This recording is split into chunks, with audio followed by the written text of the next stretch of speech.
उसी क्रिया से। अब देखिएगा गीता जी अध्याय नंबर 7 के, ये श्रीमद् भगवत गीता, गीता प्रेस गोरख से प्रकाशित है और इसके श्लोक नंबर या 12 से शुरू करते हैं। और भी जो सतगुण से उत्पन्न होने वाले भाव हैं, जो रजगुण से तथा तमगुण से होने वाले भाव हैं, उन सब को तू मुझसे ही होने वाले ऐसा जान, परंतु वास्तव उनमें मैं और वे मुझ में नहीं है। अब आपने शिवपुराण में पढ़ लिया रुद्र संहिता के अध्याय नंबर 9 में प्रश्न नंबर 110 के ऊपर कि लेखक कहता है, वक्ता बता रहा है कि रजगुण ब्रह्मा विष्णु महेश, इनमें ब्रह्मा विष्णु और रुद्र, इस काल के पुत्र तमोगुण को रुद्र भी कहते हैं। ये अन्य रुद्रों से भी श्रेष्ठ एक नंबर का रुद्र है और कहते हैं इन तीनों में तो गुण है, परंतु वो शिव जो है वो काल, वो क्योंकि वो अपने वास्तविक रूप में नहीं आता, वो कभी विष्णु जी के रूप में आता है, कभी ब्रह्मा जी का रूप कर देता है, कभी शिव का रूप कर लेता है। तो वो शिव जो है वो इन गुणों से न्यारा है, इनसे भिन्न है। इसी प्रकार यहाँ ये कह रहा है कि मैं इनमें नहीं हूं, तीनों देवताओं के पास मैं इनसे अलग हूं। मैं आगे देखिएगा अध्याय नंबर 7 का ही श्लोक 13,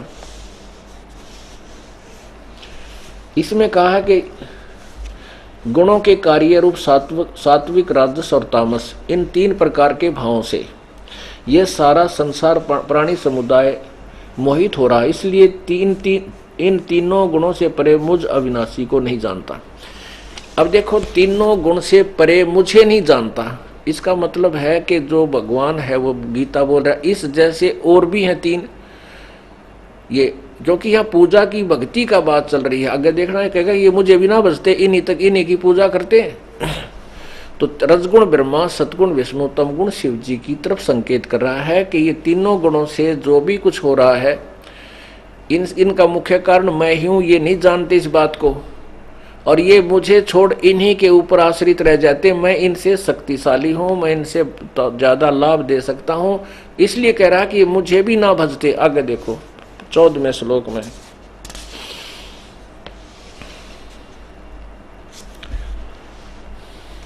हाँ 13वें श्लोक में आपने पढ़ा कि गुणों के कार्य रूप सात्विक राजस और तामस, तीनों प्रकार के भावों से सारा संसार प्राणी समुदाय मोहित हो रहा है। इन तीनों गुणों से परे मुझ अविनाशी को नहीं जानते।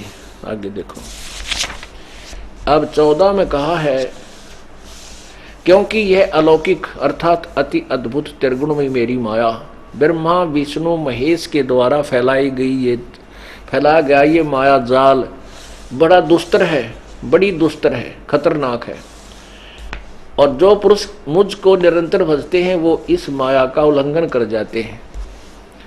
क्या कहता है गीता ज्ञानदाता कि जो मेरी भक्ति करते हैं, ब्रह्म साधना करते हैं, वो इन ब्रह्मा विष्णु महेश से ऊपर उठ जाते हैं, फिर इनमें आस्था नहीं रहती इनकी। आगे देखना, अब 15वें में कलम तोड़ दी मालिक गीता ज्ञानदाता ने। अब 7वें का 15, इस 15 में क्या कहा है कि माया के द्वारा, ओहो, इस त्रिगुणमयी माया ब्रह्मा विष्णु महेश के द्वारा फैलाए गए ये जाल के द्वारा जिनका ज्ञान हरा जा चुका है, वो आसुर यानी राक्षस स्वभाव को धारण किए हुए मनुष्यों में नीच और दूषित कर्म करने वाले मूर्ख मूढ़ लोग मुझे नहीं भजते।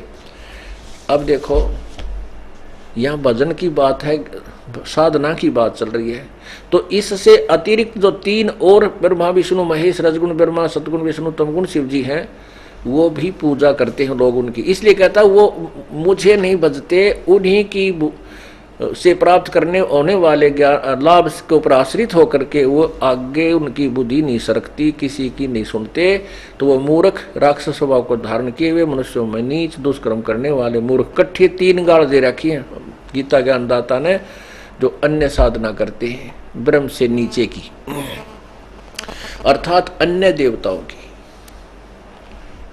देवता माने प्रभु, अन्य भगवानों की। अब ब्रह्म भी प्रभु है, ये भी देव है, पर ब्रह्म भी देव है और कबीर भी देव है। वो भी परमात्मा है। कबीर महादेव है, कबीर परमेश्वर है। अब क्योंकि ये भी देव है इसलिए महादेव शब्द लगाना पड़ा, ये भी मालिक हैं इसलिए ईश्वर और परमेश्वर शब्द वो सुप्रीम पावर के लिए प्रयोग किया जाता है। ये परमेश्वर नहीं है। तो अब क्या ये दास जो समझाना चाहता है आप जी को कि अब ब्रह्म के कह रहा है कि तीनों गुणों के द्वारा जो इन्हीं की साधना करते हैं वो राक्षस स्वभाव को धारण किए हुए मनुष्यों में नीच दुष्कर्म करने वाले मूर्ख मुझे ना भजते। अब फिर कहता है मेरे भजने वाले भी 4 प्रकार के हैं। जो ब्रह्म साधना करते हैं वो 4 प्रकार के हैं। जो अन्य देवताओं की पूजा ना करके केवल वेदोनुसार ब्रह्म तक की साधना पर आश्रित हैं, उनके विषय में बताया है कि वो 4 प्रकार के हैं। एक आरत, अर्थार्थी और जिज्ञासु और ज्ञानी।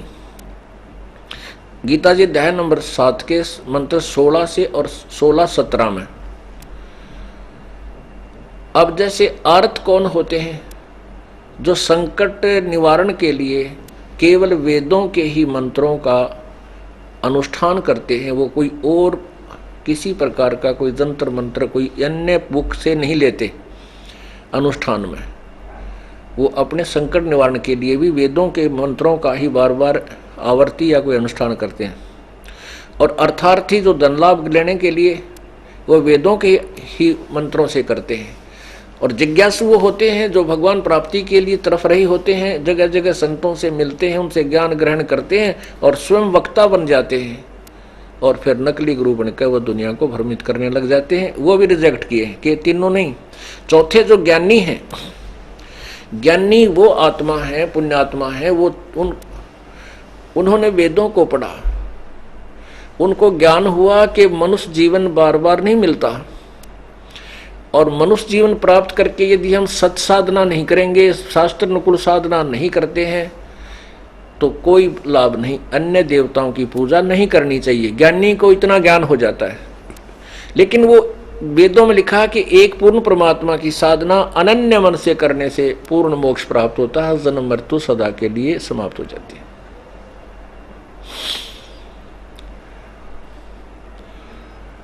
तो उसमें